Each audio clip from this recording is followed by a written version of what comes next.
So was that like playing behind that offensive line with all the moving parts today? How do you think they did? They still did good. There's a lot of moving parts, there's a lot of people moving, but at the end of the day, who's ever in there playing, like we put Malcolm at right tackle today.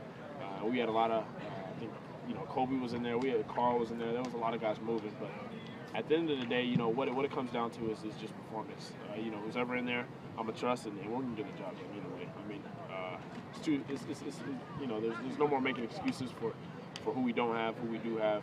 It's all about just getting it done. And the offensive line is doing a great job of working their butts off.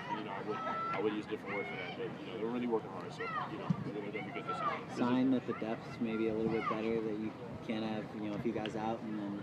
Yeah, and just know that we still have people behind them that'll come in and get the job done. And at the end of the day, as long as I trust them, we know what we're doing protection-wise and scheme-wise, we'll be fine.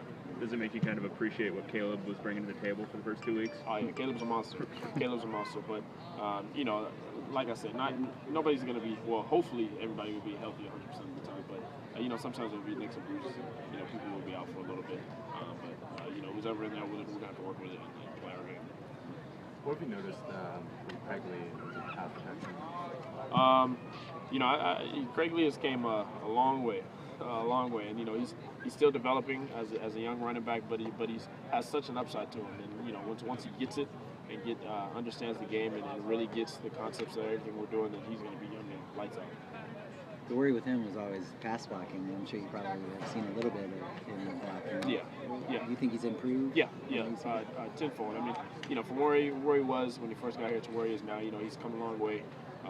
Gained some weight, and really just been able to help us out in the pass blocking. Running backs have to be able to pass block in our offense and be able to stop a 230-pound linebacker. Craig Lee's doing a great job. Seems like you and Mossi have already kind of developed a connection. Yeah. What is it about him that makes him so able to get open? Mossi is turning into one of my favorite targets, honestly. He has a different mindset to him. He has a nasty streak, and he's scrappy, and that's what you want from a receiver. One who's going to go out and hit a DB in the mouth and run back and burn a DB after the next play. So he's fast, he's smart, he understands the game. There's still those little learning curves that as a freshman you got to get over, and I'm helping him. Sometimes I'll scream at him, but sometimes at the end of the day it's all for development. When we watch film, you see the development he made from day one to now. It's leaps and bounds.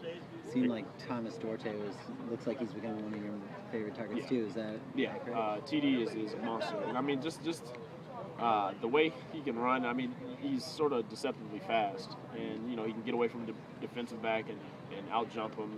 He's tall, but he's very lengthy with his arms, and where you can throw it and where you can go get it at. I'm excited already about Kenny Walker's speed out on the edge. Man, I mean, you gotta see it. I for sure see it. Kenny Walker he just looks fast out there. He just looks fast out there running. I mean, when you see him running, it's just like a blur, honestly. But he's fast on, and we need somebody like that, just who can, just tell him to run a post. Nothing to it, just run a post no matter what the defense does, and I'm gonna throw it out there. We need people like that, and he's one that'll fit in this offense real well for us. What do you think from Malcolm so far? Bunch? Yeah, he's come a long way. This offense is hard to sort of adjust to when you're coming from just a regular tempo offense. When you jump into a fast-paced offense, there's some things you got to catch up on, which is understanding how fast our game moves. But he's come a long way, and he fits into this team so well. His personality, even off the field, he's a great guy, humble guy, easy to talk to, real respectable, and he knows the game. He knows what he has to do. He studies the game. He understands the concept of football and what we're trying to accomplish here.